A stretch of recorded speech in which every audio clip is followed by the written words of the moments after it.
Bonjour à tous, j'espère que vous allez bien. Aujourd'hui, je vais vous présenter une nouvelle recette de brioche au chocolat. C'est une brioche qui sera super aérée et super moelleuse. Pour cette recette, on ne va pas utiliser ni d'œufs, ni de beurre et ni de levure chimique. N'hésitez pas à vous abonner à la chaîne, à liker et surtout, n'oubliez pas d'activer la petite cloche pour être informé dès qu'une nouvelle vidéo arrive. Alors pour la préparation, dans un premier temps, on va verser 100 g de farine avec 100 g de semoule. On rajoute 300 ml de lait tiède,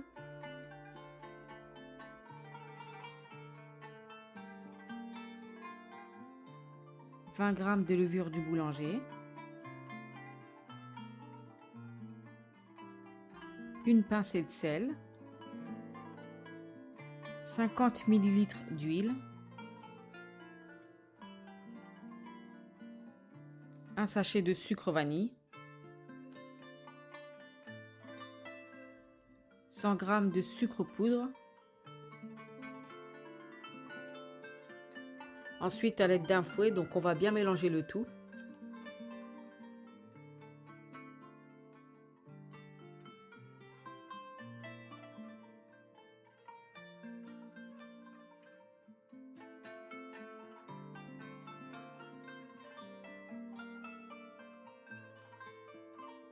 Alors ensuite, on va pouvoir recouvrir le saladier à l'aide d'un film alimentaire et on va laisser poser durant à peu près 10 voire 15 minutes, histoire que la levure puisse réagir.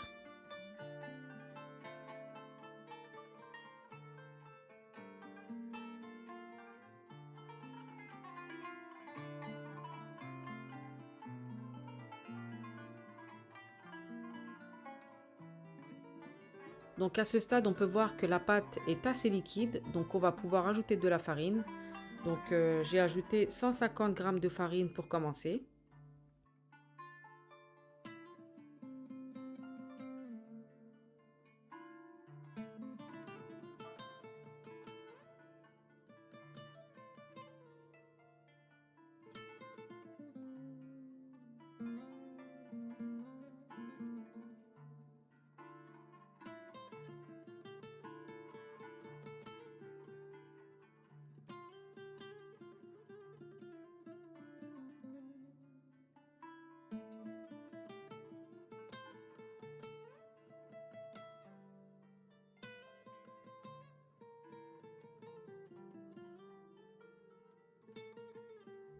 Ensuite, on va séparer cette pâte en deux parts égales.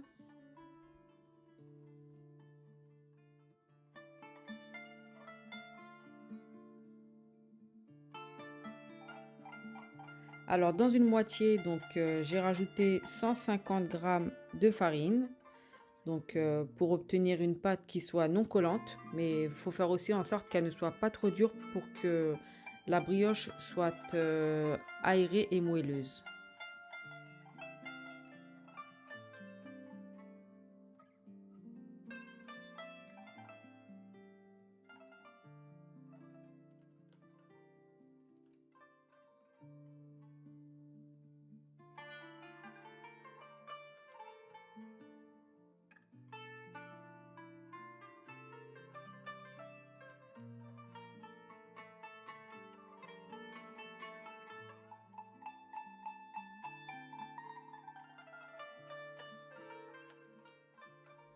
Voilà, donc là vous obtenez une pâte assez souple et légèrement collante.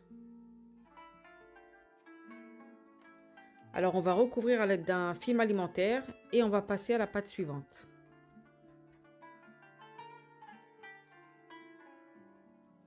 Alors sur cette moitié, on va la faire au cacao. Pour ma part, j'ai rajouté 4 cuillères à soupe de cacao. Donc après vous faites selon votre goût, s'il est fort, moins fort, c'est vraiment selon votre goût. Donc nous, on a mis 4 cuillères à soupe de cacao.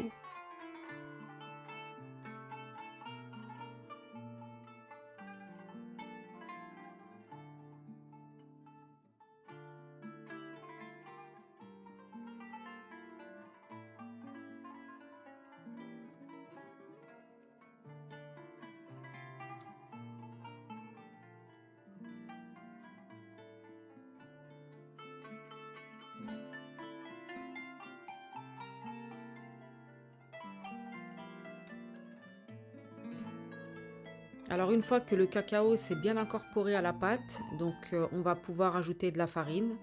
Donc forcément, comme on a rajouté 4 cuillères à soupe de cacao, donc on va mettre moins de farine à cette pâte. Donc au total, à la pâte de cacao, donc on n'aura rajouté que 25 grammes de farine.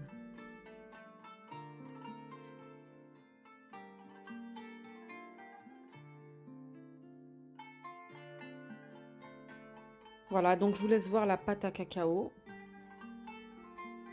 Donc comme pour la première, on va la filmer et puis on va la laisser poser durant à peu près 30 voire 35 minutes.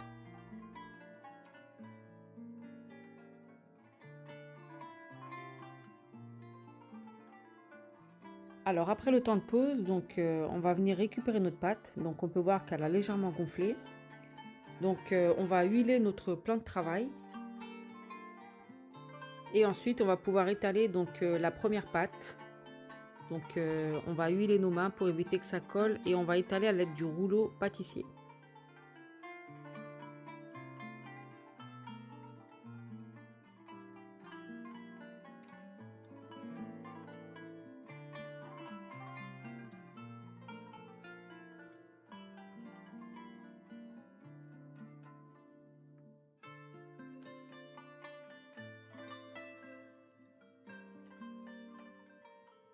On essaye de lui donner une petite forme rectangle pour que ce soit plus facile pour superposer en fait la deuxième pâte par-dessus.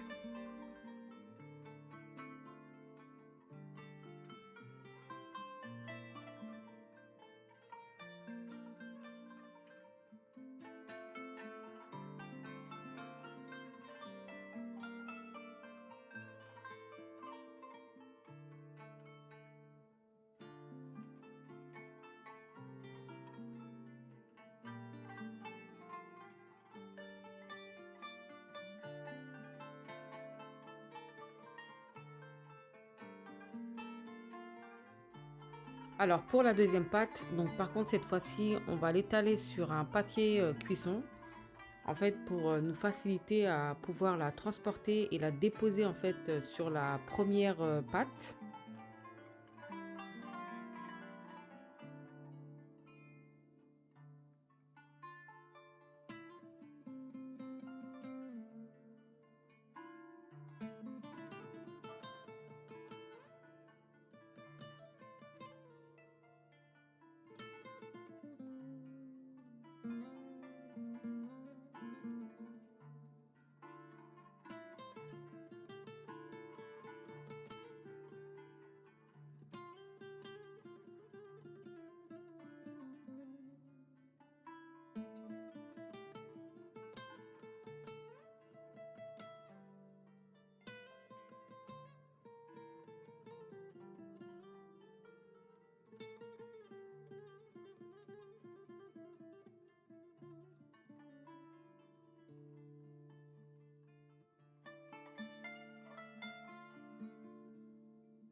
Ensuite, on va pouvoir enrouler, donc comme ceci.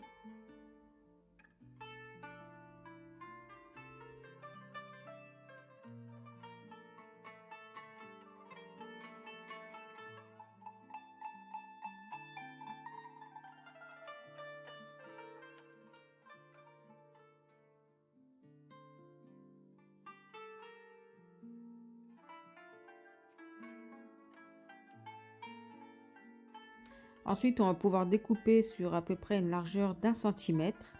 Donc, si vous souhaitez, vous pouvez découper au couteau. Mais avec la technique de la ficelle, ce qui est bien, c'est qu'en fait, ça n'écrase pas la forme.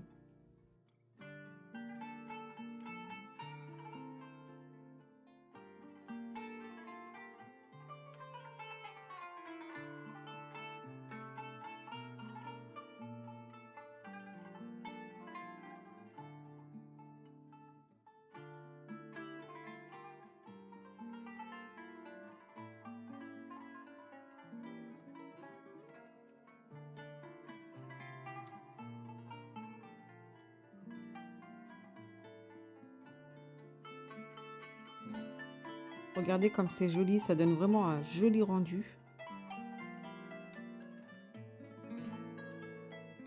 Ensuite, on va huiler un moule à gâteau et je vous laisse voir pour la disposition.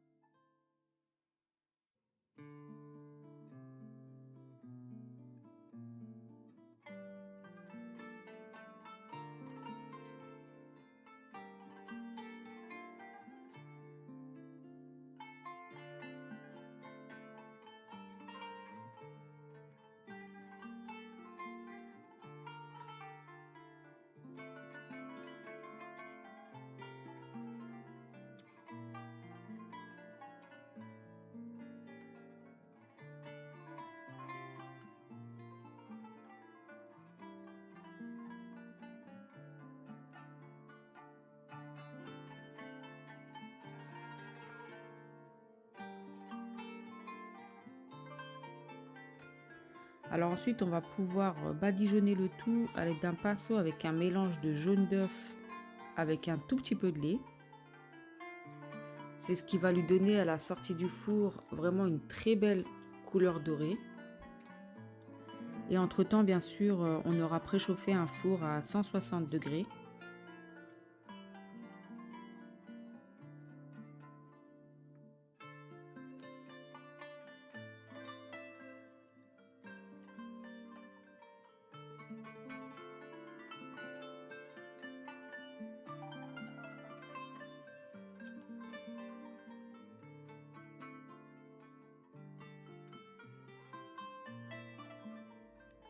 Alors ensuite, on a rajouté des petites amandes concassées sur le dessus. Vous pouvez très bien rajouter des graines de sésame ou des amandes effilées, vraiment ce que vous souhaitez, ou alors même laisser tel quel. Et ensuite, on va l'enfourner durant 30 minutes à 160 degrés chaleur tournante. Et voilà, donc à la sortie du four, regardez comment est-ce qu'elle est très bien dorée. Donc elle a une belle couleur dorée et bien sûr vous vérifiez la cuisson donc à l'aide de la pointe du couteau ou d'un cure-dent. Il faut vraiment qu'il ressorte sèche. Ensuite, pour lui donner un joli brillant sur le dessus, donc on va badigeonner le dessus avec de la confiture d'abricot. Donc après, vous pouvez mettre avec du nappage ou du miel comme vous souhaitez. Donc nous, on a utilisé de la confiture d'abricot.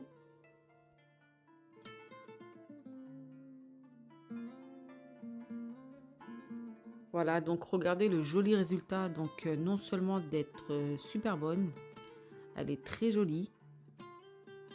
Comme vous avez pu voir, c'est une recette qui est facile à faire. En plus de ça, il y a peu d'ingrédients.